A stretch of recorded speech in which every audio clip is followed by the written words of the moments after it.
Ladies and gentlemen, the American Jury and Bulldog Nation, welcome to the Eric Deters Show. Let's get rocking and rolling. Kamala's speech yesterday at Howard University was god-awful. God-awful. And you know what? It's like this. Sometimes you can forgive and forget. Other times, it's pretty tough to forgive and forget.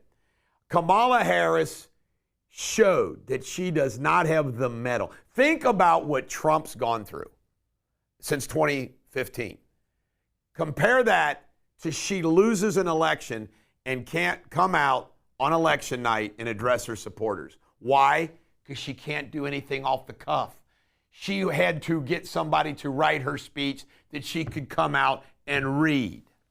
And it was an awful speech, and it was just so more. Thank God. Now, Kamala Harris will be rich the rest of her life, getting money for speeches and all that stuff. She is set for life financially, which is a shame because she should have to forfeit her pension to pay for the harm that she's caused this country. But Kamala Harris is going to be set for life being a complete dingbat. But thank God we don't have to hear that voice and the head bobbing and the hand motion and the most irritating person I've ever heard speak. My God, say, go away, Kamala, go away. The Gutfeld show last night was so good. And I want to share two comments by two of his regular hosts that hit it out of the park. Titus, the big former UFC wrestler, a WWE wrestler, Titus said yesterday.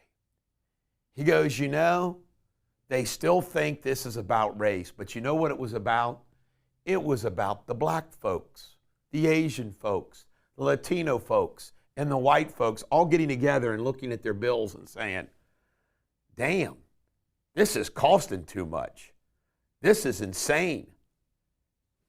And that's what the difference was. See, we finally broke through the crap that they've been selling on race. It gets even better. Kat, who is the female person that was on the campaign, said, you know what? Why? This was so funny. She says, why if Hitler, Donald Trump, is going to lock them all up in concentration camps, how come all of these folks aren't hiding instead of going out and doing their shows? Why is Kamala giving a speech at Howard University? Why isn't she running and hiding because Trump's going to put her in a camp? You know, they just got exposed finally for all their bullshit. Trump transition team, they were already meeting yesterday. See, that's the thing about Trump. If this was Kamala Harris, she would have went off to vacation somewhere. Trump wins. Nobody has any sleep. They work all day yesterday getting down to business. And thank God Donald Trump Jr. is on the transition team. Thank God.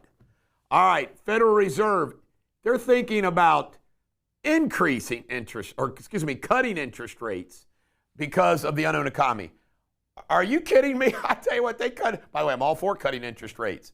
But by golly, the effect of Trump's winning yesterday sure did spur the market, didn't it? Biden invite. This is funny. Biden invited Trump right away. Trump says, I'm looking forward to going. Wow. Isn't that interesting? See, Biden is saying one thing. He's an old pro politician. He can speak out of both sides of his mouth. He's saying some things to appease the Democrats, act like he's still on that team. But he's looking out for Joe, and he has been since they took the race from him. I mean, I'm telling you, Joe Biden wearing red on Election Day is hysterical. Hysterical. And good old, you know what that conversation is going to be? Trump's going to say, you don't have to pardon Hunter, I will. All right, Biden's speech. Biden's supposed to give a speech this morning. If he's already given it, I'm sorry I've missed it. I'll report on it tomorrow. The Senate and the House. The Senate got 52 seats at least already, and the House Republicans up to 2024. I've been watching this almost every hour. I mean, House results 2024. Yes, it's 192 Dems, 206 now. So that's where we stand right now. The Dems have lost one seat. Republicans have gained one seat. So it's still looking good for the House and the Senate. George Clooney. What are you going to say now, George? You coordinated this with Barack Obama. By the way, you know what this is? What just happened? And Mr. Wonderful on Fox News did say something pretty bright about this, about that this is going to cause the Democratic Party to finally get their act together and be part of the working class. That's what Bernie Sanders leveled at him. But the problem is, will they be able to take it back? If Trump does a good job, they've lost it. But George Clooney and Obama's pulled this coup off. They're done. Hillary is way back in the past now. Biden is done. Kamala is done. It's going to be interesting who takes over the Democratic Party. Who will be their new leader? If they're smart, they'd pick a conservative Democrat. They'd ask Manchin to come back and say, hey, you take this over. Charlemagne says, hey, you lost touch, man. I don't like this guy only 50%, but he is letting them have it today. Trump charges, they're all going away. They're all going away. That's my gun there, Jamie. Don't make it go off. Trump charges are going to, by the way, Jamie is going to brag on his World News about beating me 5-1 chess. I played him in chess while I'm working this morning. So he had a great run on me, but that was it. All right, Ann Seltzer, Iowa poll. She said Trump was losing by 10 points. I think he won by 15. How does anybody hire her again? Iran is scared and terrified of Trump. What does that mean? That's what we've been talking about. They're not scared. Don't you want Iran to be scared of the United States president? Yes. It's so basic. North Korea, they got soldiers fighting in Ukraine, and there's rumors that North Korean fighters accidentally shot Russians. You can't make it up. You believe it, Jamie? The freaking North Koreans are trying to help. They end up shooting Russians. Oh my God. Oh my. Well, that's what they call it. But I mean, can you imagine it? This has got to be a clip. I mean, all right. Jamie Spindley, he's better at picking out Shakespeare. I hate losing him in chess. I hate nothing. I hate losing him. Well, I hate Mike Lyons, medical protective, worse than that. But his Shakespeare insult of the day is abortive rump-fed prig. I say hell yes. Coming up next, local news. Ladies and gentlemen, American Cheering Bulldog Nation, I just have one thing on our local news, and it's who's going to replace J.D. Vance at the Ohio State Senate. And Mike DeWine, it's my understanding, gets to appoint him. Then there'll be an election to fill the race. One would hope that Mike DeWine coordinates this with Trump, because whoever Trump wants to be U.S. Senator will be the U.S. Senator in the election. But whether they coordinate this or not, who knows? But it'll be interesting. Coming up next, Jamie Spindley and his World News will find out what latest disasters and people dying across the world is. You're watching the World News, the latest world headlines. India and China recently agreed to pull back troops from two key border areas after reaching a deal aimed at reducing tensions. The agreement follows years of standoff and seeks to prevent future conflict along their high-altitude disputed borders.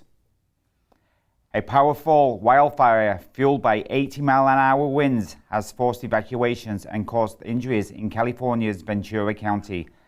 Starting near Moore Park, the blaze quickly reached the outskirts of Camarillo, consuming everything in its path. Fire Chief Dustin Gardner warned of extreme fire behavior, putting thousands of residents at risk. In other news, a migrant boat incident in the English Channel has left 4 people dead and more than 50 rescued after the vessel got into trouble off the French coast. A body spotted by a ferry near Calais led to search and rescues that uncovered further casualties. And listen this, folks. Australia is set to propose a groundbreaking law that would ban social media use for children under the age of 16. Prime Minister Anthony Albanese said that the legislation to be introduced next week, aims to address the negative impact on social media on young Australians. You're up to date on the world news. I would just like to say one thing. I destroyed Eric Deters in chess today, 5-1. Up next, Sports Without Boundaries. All right, here we are with Sports Without Boundaries. If you can tell, we're kind of slap happy around here this morning. The Bengals play the Ravens at 8:15 in Baltimore. They got to win, and it looks like T. Higgins might be able to play. If he plays, we got a chance. If he doesn't, we're effed. Coming up next, pop culture. All right, with pop culture, are the Hollywood elite going to leave the country? They said it last time. Please leave. Of course they never do. It cracks me up. Sharon Stone, Barbara Streisand, I have to admit, I like Sharon Stone. iHeartMedia are laying off hundreds of people. Is Willie going to get canceled? I've been hearing that they're going to, by the way, WLW, they don't have anybody on that program that is, WLW sucks. iHeartRadio sucks. The View, they all dressed in funeral attire. Are y'all going to leave the country too? Who listens to these women? Bunch of woke women. And by the way, they're defiant too. Oh, it's so great that Trump won. Oh, it's so great. This is the Bulldog. Every dog has their day. I hope you have a great day.